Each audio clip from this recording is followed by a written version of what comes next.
নিষেধাজ্ঞার পাহাড় মাথায় নিয়ে 1 বছরেরও বেশি সময় আত্মগোপনে থাকার পর হঠাৎ কেন ঢাকা সহ সারা দেশে খুলে যাচ্ছে আওয়ামী লীগের তালাবদ্ধ কার্যালয়গুলো। যেখানে দলটির কার্যক্রমই নিষিদ্ধ, সেখানে মাঝরাতে কিংবা সাত সকালে কারা দিচ্ছে স্লোগান? ভারতের মাটি থেকে শেখ হাসিনার এক একটি নির্দেশ কি তবে দেশের মাঠ পর্যায়ে বড় কোনো ঝড়ের সংকেত দিচ্ছে? পর্দার আড়ালে কি তবে বিএনপি বা অন্য কোনো শক্তির সাথে চলছে বড় কোনো সমঝোতা? আজকের ভিডিওতে আমরা উন্মোচন করব আওয়ামী লীগের সেই গোপন ছক। প্রিয় দর্শক, সাজ্জাদ কাদিরের শুভেচ্ছা নিন।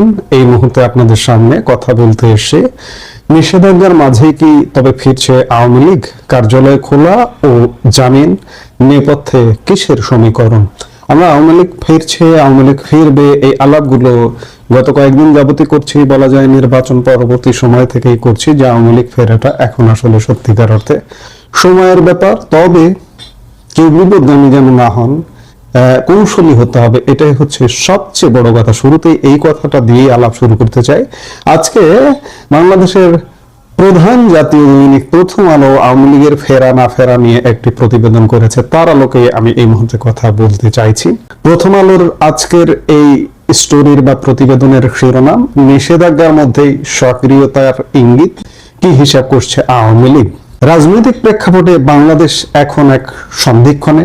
2024-এর 5 আগস্টের জঙ্গি হামলার পর 2025-এর মে মাসে আওয়ামী লীগের ওপর নিষেধাজ্ঞা, সব মিলিয়ে মনে করা হয়েছিল দলটি হয়তো দীর্ঘ সময়ের জন্য দৃশ্যপটের বাইরে চলে গেছে। কিন্তু সম্প্রতি সারা দেশে আওয়ামী লীগের 1 ডজনেরও বেশি কার্যালয়ের তালা খোলা এবং নেতা কর্মীদের সক্রিয় হওয়ার খবর পাওয়া যাচ্ছে। নিষেধাজ্ঞার মধ্যেই এই সক্রিয়তা কেন? আওয়ামী লীগ কি তবে সরকারের মনোভাব বোঝার চেষ্টা করছে, নাকি এর পেছনে বড় কোনো রাজনৈতিক সমঝোতার ইঙ্গিত রয়েছে? জাতীয় সংসদ নির্বাচনের পরদিন থেকে একটি বিশেষ পরিবর্তন লক্ষ্য করা যাচ্ছে। গত 2 সপ্তাহে দেশের বিভিন্ন স্থানে আওয়ামী লীগের প্রায় 1 ডজনেরও বেশি কার্যালয়ে তালা খোলা হয়েছে। কোথাও তালা খোলা সম্ভব না হলেও কার্যালয়ের সামনে স্লোগান দেওয়ার ঘটনা ঘটেছে। দলীয় সূত্রগুলো বলছে এটি মূলত একটি টেস্ট কেস। এর মাধ্যমে দলটি দেখতে চায় অন্তর্বর্তীকালীন সরকারের পর গঠিত নতুন সরকার বিএনপি নেতৃত্বাধীন তাদের প্রতি কতটা কঠোর বা নমনীয়। এছাড়া কারাবন্দী নেতাকর্মীদের জামিনের ক্ষেত্রে সরকার কোনো প্রতিবন্ধকতা সৃষ্টি করছে কিনা তাও দলটির একটি বড় পর্যবেক্ষণ। আওয়ামী লীগ প্রধান শেখ হাসিনা ভারত থেকে তৃণমূলের নেতাকর্মীদের নির্দেশ দিয়েছেন আস্তে আস্তে সক্রিয় হতে। বিশেষ করে জেলা ও মহানগর কার্যালয়গুলো খোলার মাধ্যমে তারা রাজনৈতিক অস্তিত্বের জানান দিতে চাইছে। মজার ব্যাপার হলো এই উদ্যোগগুলো কিন্তু শীর্ষ নেতারা নিচ্ছেন না, নিচ্ছেন তৃতীয় ও চতুর্থ স্তরের নেতারা। এখানে একটি চমকপ্রদ তথ্য পাওয়া যাচ্ছে। বলা হচ্ছে কিছু ক্ষেত্রে বিএনপির স্থানীয় নেতাদের পরোক্ষ সহায়তা বা সবুজ সংকেত পাওয়া গেছে। প্রশ্ন জাগতে পারে, বিএনপি কেন আওয়ামী লীগকে সুযোগ দেবে? আওয়ামী লীগের একটি অংশের ধারণা, অন্তর্বর্তী সরকারের চেয়ে বিএনপি তাদের প্রতি কিছুটা নমনীয় হতে পারে। কেন? কারণ রাজনৈতিক বাস্তবতায় বিএনপি এখন ক্ষমতায়। তারা হয়তো চাইছে না আওয়ামী লীগ একদম নিশ্চিহ্ন হয়ে গিয়ে অন্য কোনো চরমপন্থী বা বিরোধী শক্তি যেমন জামাত বা এনসিপির মতো শক্তি বেশি শক্তিশালী হয়ে উঠুক। তবে বিএনপি মহাসচিব মির্জা ফখরুল ইসলাম আলমগীর স্পষ্ট করে বলেছেন যে যেহেতু আওয়ামী লীগের কার্যক্রম আইনগতভাবে নিষিদ্ধ, তাই সেভাবেই বিষয়টিকে দেখা হবে। গত সোমবার বিএনপির নয়াপল্টন কার্যালয়ে মির্জা ফখরুল ইসলাম আলমগীর এমন কথা বলেছিলেন। অর্থাৎ প্রকাশ্যে বিএনপি কখনোই আওয়ামী লীগকে সমর্থন দেবে না, কারণ এতে তারা নিজেরাই রাজনৈতিক চাপে পড়বে। কিভাবে চাপে পড়বে? বিশেষ করে জামাত ও এনসিপি এই ইস্যুতে সরকারকে চাপে রাখতে পারে। এই আলাপগুলো কিন্তু আমি এর আগেও ভিডিওতে বলেছি। একেই বলে পলিটিক্স, যে প্রকাশ্যে যদি এখনই বিএনপি বলে দেয় যে নিষিদ্ধ উঠে গেল, আপনারা কার্যালয় খোলেন, আপনারা আসেন, গোল হন, জড়ো হন, হয়ে কর্মসূচি করেন। জামাত এনসিপি যেভাবে 24-এর জুলাই আগস্টে সহিংসতা করেছিল, আন্দোলনের নামে জঙ্গি হামলা করেছিল, ঠিক তেমনি একটি জঙ্গি হামলা করবে বিএনপি সরকারের উপর। বিএনপি যতক্ষণ না পর্যন্ত এই জঙ্গিদের কন্ট্রোলে না আনতে পারবে, আমি আগেও বলেছি, আবারও বলছি, প্রথম আলোর এই প্রতিবেদনের আলোকেই বলছি এবং আরো বিভিন্ন তথ্য উপাত্ত নেপথ্যে তথ্য উপাত্তের আলোকে বলছি যে বিএনপি প্রকাশ্যে এখনই বলবে না যে উন্মুক্ত আওয়ামী লীগ, কিন্তু কৌশলে কাজ করতে হবে, ধীরে ধীরে কাজ করতে হবে। অতি উৎসাহী হওয়া যাবে না আওয়ামী লীগের জন্য, এটি কিন্তু একটি বার্তা। অতি উৎসাহী হতে গেলে বিএনপি কিন্তু কঠোর হতে বাধ্য হতে পারে শুধুমাত্র জামাত এনসিপি জঙ্গিদের চাপে এবং জঙ্গিদেরকে ঠান্ডা রাখার জন্য। সেটি কি আওয়ামী লীগের জন্য ভালো হবে? আসুন একটু রয়েস হয়ে আসুন। আওয়ামী লীগের বড় লক্ষ্য এখন নেতাকর্মীদের কারাগার থেকে বের করে আনা। সম্প্রতি বেশ কিছু জামিনের ঘটনা দলে নতুন করে আশার সঞ্চার করেছে। সাবেক মন্ত্রী রমেশ চন্দ্র সেন কারাবন্দী অবস্থায় মারা যান, যা দলে শোক ও উদ্বেগ সৃষ্টি করেছিল। এর বিপরীতে প্রায় 1.5 বছর পর কারাভোগের পর অসুস্থ সাবেক এমপি দবিরুল ইসলামের মুক্তি একটি গুরুত্বপূর্ণ টার্নিং পয়েন্ট। 18 ও 23 ফেব্রুয়ারি বরিশালের জেবুন্নেসা আফরোজ এবং তালুকদার মোহাম্মদ ইউনুসের জামিন পাওয়া কর্মীদের মনে সেই বিশ্বাস জন্ম দিয়েছে যে আদালতের প্রক্রিয়া এখন হয়তো কিছুটা শিথিল হচ্ছে। তার আগে একটু বলে নেওয়া ভালো যে রমেশ চন্দ্র সেন ইউনুসের আমলে নির্বাচনের কয়েকদিন আগে অসুস্থ হয়ে মারা গেছেন।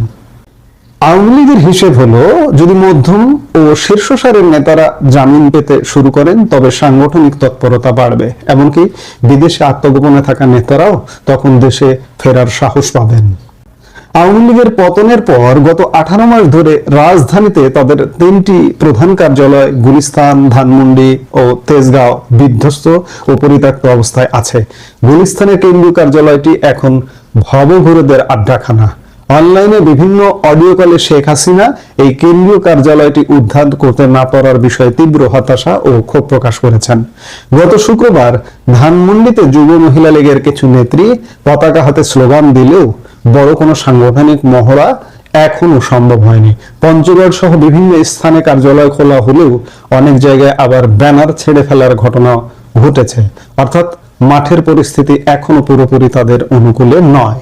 দেশে আওয়ামী লীগের একটি বড় সমর্থক গোষ্ঠী রয়ে গেছে। নির্বাচনে আওয়ামী লীগ আনুষ্ঠানিকভাবে না থাকলেও তাদের সমর্থকরা কিন্তু পছন্দের প্রার্থীদের ভোট দিয়েছেন। ফলে বিজয়ী প্রার্থীদের পক্ষ থেকে কিছুটা সহানুভূতি তারা প্রত্যাশা করতেই পারে।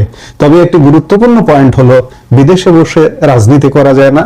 আওয়ামী লীগকে যদি ফিরতে হয় তবে দেশের ভেতরেই কার্যকর নেতৃত্ব তৈরি করতে হবে। এখন যারা ক্ষমতার কেন্দ্রে আছেন তাদের সাথে কোনোভাবে সমঝোতা ছাড়া আওয়ামী লীগের ফেরা প্রায় অসম্ভব। এটি খুব গুরুত্বপূর্ণ একটি পয়েন্ট। বাংলাদেশ আওয়ামী লীগের একটা উল্লেখযোগ্য শীর্ষ নেতৃত্ব এখনো কিন্তু দেশে আছে। আমি অনেকবার ভিডিওতে বলেছি, আবারও বলছি, কমপক্ষে শতাধিক এমপি বাংলাদেশে এখনো আছেন। এই মুহূর্তে আওয়ামী লীগের নেতা মন্ত্রী এবং এমপি প্রায় 130 জনের মতো কারাগারে আছেন এবং অন্যান্য নেতা, কেন্দ্রীয় নেতা মিলিয়ে ধরুন খুব বেশি হলে 150। আর শখানেক দেশের বাইরে আছেন শীর্ষ নেতৃত্ব, এমপি, মন্ত্রী বা কেন্দ্রীয় নেতা। আর শখানেকের বেশি বাংলাদেশে কিন্তু এখনো আছেন। আওয়ামী লীগের উচিত হবে যারা বাংলাদেশে আছেন তাদেরকে দিয়ে এবং তাদেরকে অ্যাক্টিভ করা। এখনই প্রকাশ্যে না আসতে পারলেও তাদের যে কোনো ভাবে তাদের উইংটাকে অ্যাক্টিভ করাটা খুব বেশি প্রয়োজন। তাদেরকে দিয়েই সক্রিয় হতে হবে আওয়ামী লীগ। সক্রিয় হবার পরে মোটামুটি পরিস্থিতি শান্ত হলে যারা বিদেশে আছেন, আত্মগোপনে আছেন, তারা আস্তে আস্তে দেশে ফেরার প্রস্তুতি নিতে পারেন। কিন্তু সর্বাগ্রে যারা দেশে আছেন তাদেরকে দিয়ে কাজ চালানোটা হবে বুদ্ধিমানের কাজ। কার্যত বলা যায় যে আওয়ামী লীগও এখন খানিকটা রয়েস হয়ে এগোনোর নীতি নিয়েছে। তারা একদিকে মাঠের পরিস্থিতি দেখছে, অন্যদিকে আদালতের মাধ্যমে নেতাদের ছাড়িয়ে আনার চেষ্টা করছে। কিন্তু তাদের সামনে বড় বাধা দুটি: আইনি নিষেধাজ্ঞা ও নিবন্ধন বাতিল ও রাজনৈতিক প্রতিপক্ষ জামাত এনসিপির চাপ। বিএনপি সরকার কি শেষ পর্যন্ত আওয়ামী লীগকে স্পেস দেবে নাকি রাজপথের চাপে কঠোর অবস্থান বজায় রাখবে? সময় এবং আগামী কয়েক মাসের আদালতের রায় বলে দেবে আওয়ামী লীগের ভবিষ্যৎ গতিপথ। বন্ধুরা, আপনারা কি মনে করেন আওয়ামী লীগের এই ছোট ছোট মিছিল বা কার্যালয় খোলা কি বড় কোনো পরিবর্তনের ইঙ্গিত, নাকি এটি স্রেফ টিকে থাকার লড়াই? আপনার মতামত কমেন্টে জানান। ভিডিওটি ভালো লাগলে লাইক দিন এবং শেয়ার করুন। সাবস্ক্রাইব করে আমাদের সাথেই থাকুন। ধন্যবাদ। আমাদের ভিডিওগুলো নিয়মিত পেতে সাবস্ক্রাইব করুন Sajjad Kadir and the legends YouTube channel এবং লাইক, কমেন্ট, শেয়ার করে সাথে থাকুন।